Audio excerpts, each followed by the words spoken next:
ऐसा है कि आप पर दूसरे देश डिपेंड कर रहे हो, तब जाकर आप उनके साथ अपनी शर्तों पे बात कर सकते हैं, आप अपने हिसाब से किसी से डील कर सकते हैं। जब दूसरे अस्सलामुअलैकुम, नमस्ते, सत श्री अकाल। उम्मीद करता हूँ ठीक होंगे, खुश होंगे। दोस्तों जहाँ रहें खुश रहें, माँ बाप का ख्याल करें, क्योंकि माँ बाप है तो सभी कुछ है। दोस्तों आज की हमारी वीडियो का टाइटल टोटली हिंदी में है, तो चलते हैं हम वीडियो की तरफ। कतर ने भारत के साथ दुश्मनी मोल लेके जो गलती करी है, इसका अंदाजा शायद कतर को अभी तक नहीं लग पाया है। अब कतर भले ही भारत को एक्सपोर्ट होने वाली काफी बड़ी गैस सप्लाई को धीरे धीरे कम करना शुरू कर दे या फिर अपनी गैस सप्लाई चाइना के साथ स्विच कर दे, इससे भारत को कुछ खास फर्क नहीं पड़ने वाला है, क्योंकि भारत को ऑलरेडी 2 बड़े गैस पार्टनर मिल चुके हैं जिनसे हम बड़ी मात्रा में गैस खरीद सकते हैं। लेकिन कमाल की बात यह है कि भारत समय रहते ये बात समझ चुका है कि हमें किसी और देश के ऊपर ज्यादा दिनों तक अपनी निर्भरता को बनाए नहीं रखना है। अदरवाइज ये देश इसी तरीके से हमसे अपने बातें मनवाते रहेंगे, जैसा कि हमने कतर के केस में देखा है। और भारत की इस निर्भरता को कम करने के लिए लगातार भारत के अंदर काम कर रही सभी कंपनीज और वैज्ञानिक एक साथ मिलकर के काम करना शुरू कर चुके हैं, जिससे कई अल्टरनेटिव बायोफ्यूल्स बनाए जा सके। इसके अलावा कई ऐसी गैसेस का प्रोडक्शन किया जाए जिसकी एनर्जी डेंसिटी एलएनजी की तुलना में कई गुना ज्यादा हो, यानी कि हम हाफ प्रोडक्शन में ही ज्यादा आउटपुट ले पाए। और आज इसी से जुड़ी हुई काफी बड़ी खबर सामने निकल गई है, जहां पर भारतीय कंपनी पेट्रोनेट ने एक नए गैस के प्रोडक्शन का काम शुरू कर दिया है। पूरी डेवलपमेंट क्या है इस वीडियो में समझते हैं। बस हमें सपोर्ट करने के लिए इस वीडियो को लाइक और चैनल को सब्सक्राइब जरूर कीजिएगा।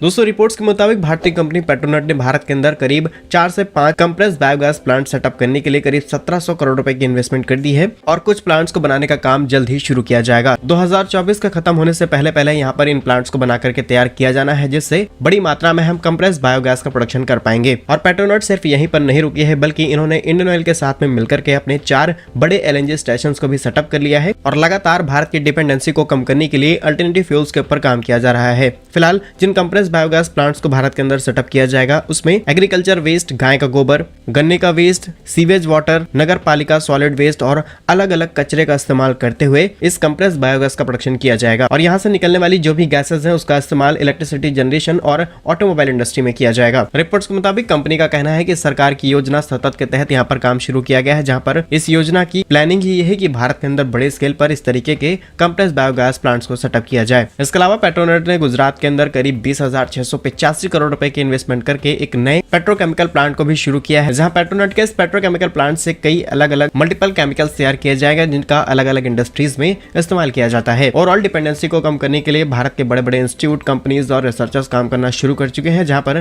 भारतीय कंपनियां भी बढ़ चढ़ के हिस्सा ले रही हैं। भारतीय कंपनी वैज्ञानिकों को धन्यवाद देते हुए कमेंट बॉक्स में जय हिंद जरूर लिखिएगा। भारत के ऐसे ही यूजफुल एंड इन्फॉर्मेटिव वीडियोस पाने के लिए आप हमारे यूट्यूब चैनल को सब्सक्राइब जरूर कर लीजिए। मिलेंगे हम आपको एक नई और इंटरेस्टिंग वीडियो में, तब तक के लिए वंदे मातरम, भारत माता की जय। जनाब, कतर वाला इशू चल रहा है। पिछली भी एक वीडियो में मैंने जिक्र किया कि जल्द ही ये इशू रिजॉल्व हो जाएगा।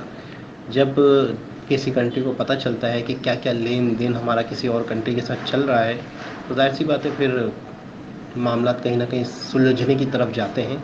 लेकिन ये है कि ऐसा लगता है कि इंडियंस के जो यूट्यूबर्स हैं, वही मुझे लगता है कि इतना ज़्यादा इकनॉमी को समझते हैं, इतना ज़्यादा अपने कंट्री में जो चीज़ें बन रही हैं या जो चीज़ें मज़ीद बनानी चाहिए या आगे बनने वाली हैं, उन चीज़ों पे इतनी नज़र, इतना फोकस, इतना इन चीज़ों को समझना, मैं यकीन करें हैरान हूँ। क्या ये लोग इस डिपार्ट से वाबस्ता हैं? क्या ये इंडिया की ग्रोथ से वाबस्ता हैं? कि कहाँ से रिसर्च करते हैं, कहाँ से सर्च करते हैं, किस तरीके से फौरी ऐसी खबर ला के देते हैं, फ़ौरन ऐसा बता देते हैं कि अब ये होने वाला है, ये बनने वाला है, या फोकस इस पे है। सबसे पहला फोकस तो यही है, सबसे मेन फोकस तो यही है कि किसी पे डिपेंड नहीं करना, अपने ही खेतों से, अपने ही गन्ने से, अपने ही वेस्ट मटेरियल से किसी भी तरीके से जहाँ जिस तरीके से गैस बन सकती है, फ्यूल बन सकता है या इथेनॉल बन सकता है, फ्यूल की जगह पे यूज़ हो सकता है, तो वो अपने ही देश में बनाना चाहिए, अपने ही कंट्री में बनना चाहिए, ताकि हम किसी और पे डिपेंड ही ना करें। आज कतर के साथ ताल्लुकात ख़राब हैं, कल दूसरे देश के साथ ताल्लुकात ख़राब हो जाएंगे, कल किसी और देश के साथ ख़राब हो सकते हैं। तो इसका बेहतरीन हल यही है कि आप पर दूसरे देश डिपेंड कर रहे हो। एक वक्त ऐसा है कि आप पर दूसरे देश डिपेंड कर रहे हो, तब जाकर आप उनके साथ अपनी शर्तों पे बात कर सकते हैं, आप अपने हिसाब से किसी से डील कर सकते हैं। जब दूसरे देशों पर आप डिपेंड करोगे तो फिर शर्तें उनकी होगी, फरमाइशें उनकी होगी, उनके तरीक़ेकार से काम होगा। तो सबसे बेहतर यही है कि आज से ही अपने आप को हर मैदान में, अगर कोई भी चीज़ एक्सपोर्ट इंपोर्ट हो रही है देश में, पाकिस्तान तो इस मामले में मैं समझता हूँ बहुत ज़्यादा पीछे रह गया है। बहुत ज़्यादा चीज़ों पे हम डिपेंड कर बैठे हैं। हमने ज़िंदगी में कुछ भी नहीं बनाया, हर चीज़ हमने चाइना से ख़रीद ली, हर चीज़ हमने दूसरे देशों से मंगवा ली।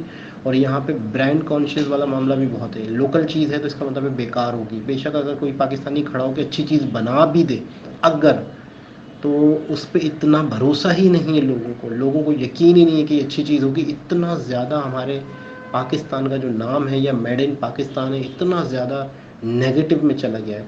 बहुत टाइम लगेगा, जो बहुत अच्छी प्रोडक्ट्स आएंगी, बहुत ज़्यादा लोगों को इस चीज़ की अवेयरनेस देनी होगी। सबसे पहले तो हमें ईमानदारी से चीज़ें बनानी होंगी, तब जाके हमारी चीज़ों की वैल्यू होगी।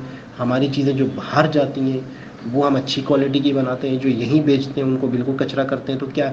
और फिर वही चीज़ें यहीं के लोग बाहर से मंगवा के उस पर बाहर की कंपनियों के ठप्पे लगे होते हैं, तो लोग कहते हैं कि वाह यार ज़बरदस्त। इम्पोर्टेड हो गई अब अपने ही देश से जाना और आना, महंगे में ख़रीदना, ये हमारी साइकोलॉजी हो गई है। तो देखते हैं इन फ्यूचर क्या होता है। कतर वाला मामला, उम्मीद है कि ये मामला जल्द रिजॉल्व हो जाएगा। दोबारा किसी और वीडियो के साथ आपसे मुलाकात होगी। जब तक के लिए अल्लाह हाफ़िज़।